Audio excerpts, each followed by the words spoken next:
اب یہ ہے کہ یہ عید شروع کب ہوتی ہے؟ چاند نظر آنے پر، جس کے بارے میں ہلال عید پیچھے آپ پڑھ بھی چکے ہیں دوسرے پارے میں، یسألونک عن الأہلہ قل ہی مواقیت للناس والحج. لوگ آپ سے چاند کے بارے میں سوال کرتے ہیں، انہیں بتا دیجئے کہ یہ لوگوں کے وعدے کے وقت اور حج کے موسم کے لیے ہے، یعنی وقت کو جاننے کا ایک ذریعہ ہے. عید کو پہچاننے کا ذریعہ بھی یہ چاند ہی ہے. اب یہ ہے کہ جس رات کو عید ہوتی ہے، جسے ہم چاند رات کہتے ہیں یا شب عید کہتے ہیں، اس رات کو عموماً لوگوں کے اندر خوشی کی ایک لہر دوڑ جاتی ہے، اور اس خوشی کے اظہار کے لیے لوگ مختلف طریقے اختیار کرتے ہیں. اللہ سبحانہ وتعالی اپنے فرشتوں سے پوچھتا ہے، اور فرشتے بھی اس وقت دنیا والوں کی عید پر خوش ہو رہے ہوتے ہیں. ان سے پوچھتا ہے کہ بتاؤ، جب مزدور اپنی مزدوری پوری کر چکے تو اس کی کیا جزا ہے؟ یعنی ان میرے بندوں نے پورا مہینہ روزے رکھے، نمازیں پڑھی، قرآن پاک پڑھا، اب ان کی جزا کیا ہے؟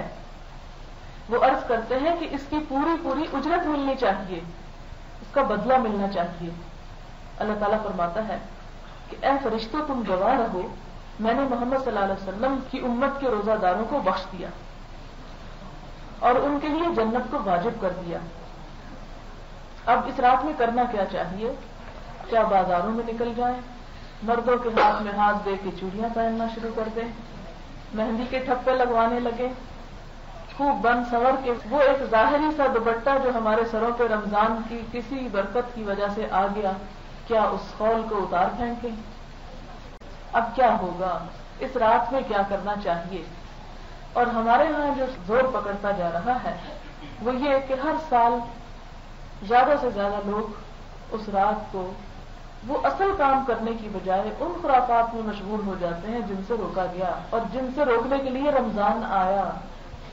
تو گویا پہلے ہی اللہ کے چاند دیکھتے ہی وہ سب کچھ پیچھے، اور پھر شیطان کھل گیا اور ہم بھی اس کے ساتھ دوڑ لگانے کو تیار ہو گئے. اب آپ دیکھیں کہ اس رات کو کرنا کیا چاہیے؟ بازاروں میں گھومنا پھرنا، شور شرابہ نہیں. اس بات کی دعا کریں کہ یا اللہ یہ رمضان پھر ہمیں دوبارہ لوٹا دے، کیونکہ حضور صلی اللہ علیہ وسلم نے فرمایا اگر تم لوگوں کو یہ معلوم ہو جائے کہ رمضان کے کتنے فوائد اور کتنی برکات ہیں تو تم تمنا کرو کہ کاش رمضان کبھی ہم سے دور نہ جائے.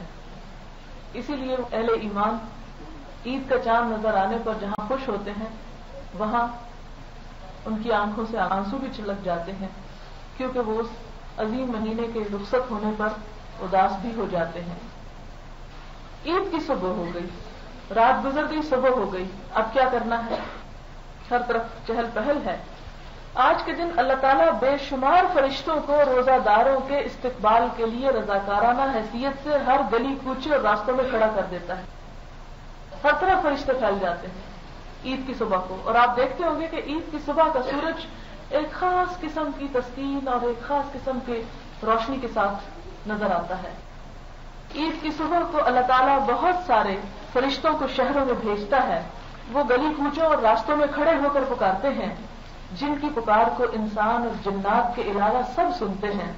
فرشتے کہتے ہیں اے امت محمدیہ کے لوگوں، تم اپنے رب کریم کی طرف نکلو جو بہت انعام دیتا ہے اور بڑے بڑے گناہوں کو بخش دیتا ہے. جب روزہ دار عیدگاہ میں پہنچ جاتے ہیں تو اللہ تعالیٰ ان فرشتوں سے فرماتا ہے ان مزدوروں کا بدلہ کیا ہونا چاہیے جنہوں نے اپنے پورے کام کر دیے. فرشتے جواب دیتے ہیں اے ہمارے معبود اور آقا، ان کا بدلہ یہی ہونا چاہیے کہ ان کی پوری مزدوری دے دی جائے. اللہ تعالیٰ فرماتا ہے اے فرشتوں، تم گواہ رہو کہ ان کے رمضان کے روزے اور نماز کی وجہ سے میں ان سے خوش ہو گیا، ان کو بخش دیا. اللہ تعالیٰ فرماتا ہے اے میرے بندو، تم مجھ سے مانگو، میں اپنی عزت اور جلال کی قسم کھا کر کہتا ہوں کہ اس اجتماع میں دنیا اور آخرت کی جو کچھ بھلائی مجھ سے مانگو گے وہ میں دوں گا اور تمہارا خصوصی خیال رکھوں گا. اور جب تک تم مجھ سے خوف کھاتے رہو گے میں تمہاری خطاؤں اور لغزشوں سے درگزر کرتا رہوں گا. اور مجھے اپنی عزت و بزرگی کی قسم کہ نہ تمہیں ذلیل اور رسوا کروں گا اور نہ مجرمین کے سامنے تمہاری فضیحت کروں گا. تم سب کو میں نے معاف کر دیا. تم نے مجھے راضی کرنا چاہا تو میں تم سے راضی ہو گیا. یہ انعام اور بخشش سن کر فرشتے خوشیاں مناتے ہیں. اٹھتے ہی نماز فجر کے بعد مسنون یہ ہے کہ غسل کریں، نہائیں. لیکن اگر ایسا موقع نہ ہو، کسی بیماری یا مجبوری کی وجہ سے کوئی نہ نہا سکے، تو بہرحال سورج نکلنے کے ساتھ ہی تکبیریں کہنا شروع کر دیں، خواہ آپ گھر میں ہوں خواہ کہیں بھی ہوں. تکبیریں کیا ہیں؟ اللہ اکبر اللہ اکبر اللہ اکبر کبیرہ. ایک تکبیر یہ ہے اللہ اکبر اللہ اکبر اللہ اکبر کبیرہ، 3 دفعہ اللہ اکبر کر کے 4تھی دفعہ کبیرہ کہہ دینا ہے. یہ بخاری کی روایت ہے. یا دوسرا طریقہ یہ ہے اللہ اکبر لا الہ الا اللہ واللہ اکبر وللہ الحمد. یہ چلتے پھرتے اٹھتے بیٹھتے یہ تکبیریں خوب پڑھیں. پھر اس کے بعد یہ کہ اچھے کپڑے پہنیں. عید کے دن اچھے کپڑے پہننا ثواب کا کام ہے. خوشبو لگائیں. خواتین کے لیے وہ خوشبو اچھی ہے جس کا رنگ ہو مگر خوشبو تیز نہ ہو، اس لیے کہ حضور صلی اللہ علیہ وسلم نے بڑی شدت کے ساتھ منع کیا ہے اور اتنی سخت الفاظ فرمائے کہ جو عورت اس طرح خوشبو لگا کر باہر نکلے کہ جس کی خوشبو مردوں تک پہنچے، اس کی فرض نماز گھر آ کر اس وقت تک ادا نہیں ہوگی جب تک وہ غسل نہ کر لے. یعنی اتنی شدید قسم کے الفاظ ہیں. تو یہ ہے کہ عیدگاہ میں ضرور جائیں، لیکن ایسا میک اپ اور ایسی خوشبو لگا کر نہیں کہ جس سے دوسرے نمازیوں کے اور ایسے لوگوں کے جو سارا مہینہ تقوی حاصل کرنے کی فکر میں رہے اس وقت ان کا تقوی ڈھیر کر دیا جائے. پھر اسی طرح جہاں عورتوں کے لیے سونا اور ریشم جو ہے وہ جائز ہے، وہاں مردوں پر منع ہے. حضور صلی اللہ علیہ وسلم نے فرمایا ریشم اور سونا پہننے والے مردوں پر جنت کی نعمتیں اللہ تعالی حرام کر دیتا ہے اور جہنم کی بھڑکتی ہوئی آگ میں رسوا اور ذلیل کر کے داخل کرے گا. ان کو سخت ترین عذاب ہوگا. ان پر اللہ کی رحمتیں نازل نہیں ہوتی اور ممکن ہے کہ دنیا میں بھی اللہ تعالیٰ ان کی صورتیں بدل دے. اس دن گھر سے نکلنے سے پہلے کیا کریں؟ میٹھا کھا کر نکلیں. اس میں حضور صلی اللہ علیہ وسلم کا طریقہ کار تھا، کھجوریں کھایا کرتے تھے. یعنی بعض اوقات خواتین میٹھے پکانے میں اتنی دیر لگا دیتی ہیں کہ وہ عید کے لیے نہیں نکل سکتی، یا گھر والے مرد جو ہیں عید پر نکل جاتے ہیں اور وہ کچھ بھی کھا کے نہیں جاتے، انہیں بھوکا بھیج دیتے ہیں. تو اس کا بہترین حل یہ ہے کہ آپ پیچھے سے بے شک گھنٹوں پکاتی رہیں، لیکن کھجوریں جو ہیں رمضان میں ہر گھر میں موجود ہوتی ہیں، وہی کھجوریں تاک تعداد میں 1 3 5 7 حضور صلی اللہ علیہ وسلم 7 تک کھجوریں کھا کر نکلا کرتے تھے.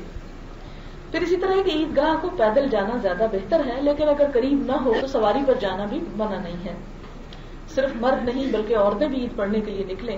بخاری اور مسلم کی روایت ہے کہ آپ صلی اللہ علیہ وسلم نے فرمایا کہ اگر عورت کے پاس چادر وغیرہ نہ ہو تو دوسری عورت کے چادر میں چھپ کر چلی جائے، لیکن جائے ضرور. اسی طرح آپ نے فرمایا کہ جن عورتوں کو نماز نہیں پڑھنا، یعنی مینسز وغیرہ کا مسئلہ ہے، کوئی نفاس ہے، تو وہ بھی نکلیں. اس پر صحابہ کرام نے حیرت کا اظہار کیا، وہ کیوں نکلے؟ آپ نے فرمایا ہاں وہ نکلیں، مسلمانوں کی قوت کو دیکھیں اور دعا میں شریک ہوں، اس لیے کہ اس دن کی دعائیں رد نہیں ہوتی. لہذا جو کچھ پکانا ہو رات کو کپڑے تیار کر کے سب کچھ رکھ چھوڑیں اور صبح جلد از جلد نکلنے کی کوشش کریں. بچوں کو بھی لے کر نکلیں. پھر آگے دیکھیں، عید کی نماز ہے وہ عیدگاہ میں ادا ہونی چاہیے، مسجدوں میں نہیں. عموماً ہمارے ہاں یہ فیشن بن گیا کہ ہر مسجد میں چند لوگ کھڑے ہو جاتے ہیں اور عید پڑھنا شروع کر دیتے ہیں. یہ طریقہ کار درست نہیں ہے. کھلے میدان میں بڑی جگہ پر نماز پڑھنی چاہیے. پھر اسی طرح یہ کہ وہاں پر جا کر خطبہ سننا جو ہے وہ انتہائی ضروری ہے. خطبے کے دوران بالکل بات نہیں کرنی چاہیے، حتیٰ کہ حضور صلی اللہ علیہ وسلم نے فرمایا کہ اگر خطبے کے دوران تم اپنے بھائی کو یہ کہو گے کہ چپ کرو تو یہ بھی تم نے لغو بات کی. دوسرے کو چپ کرانے کے لیے بھی نہیں بولنا چاہیے.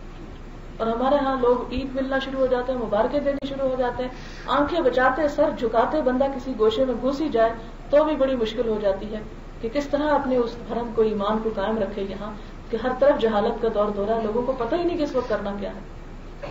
اس لیے آپ اگر جائیں عیدگاہ تو ملنا ملانا بعد میں کریں، پہلے تو تکبیریں پڑھیں زیادہ سے زیادہ، اور پھر اگر خطبہ شروع ہو جائے تو خاموشی کے ساتھ اس خطبے کو بیٹھ کر سنیں. حتیٰ کہ حضور صلی اللہ علیہ وسلم نے یہاں تک کیا کہ اگر عورتوں تک خطبے کی آواز نہ پہنچے تو آپ صلی اللہ علیہ وسلم اسپیشل عورتوں کے پاس آئے اور انہیں الگ سے تلقین فرمائی. اب یہ ہے کہ جب نماز شروع ہو جائے تو تکبیریں بند کر دی جائیں. اس وقت عید کی نماز کے علاوہ اور کوئی نماز نہ پڑھی جائے، نہ کوئی نفل نہ کوئی فرض نہ کوئی اور. یہ نہیں کہ آپ جائیں تو کہیں اچھا بڑا دل چاہ رہا ہے میں نفل پڑھ لوں ذرا 4-5، نہیں. اس وقت صرف عید کی نماز ہوگی. اور پھر اس کا طریقہ کار کیا ہوگا، وہ جیسے امام پڑھے گا ویسے ہی پیچھے پڑھ دیں.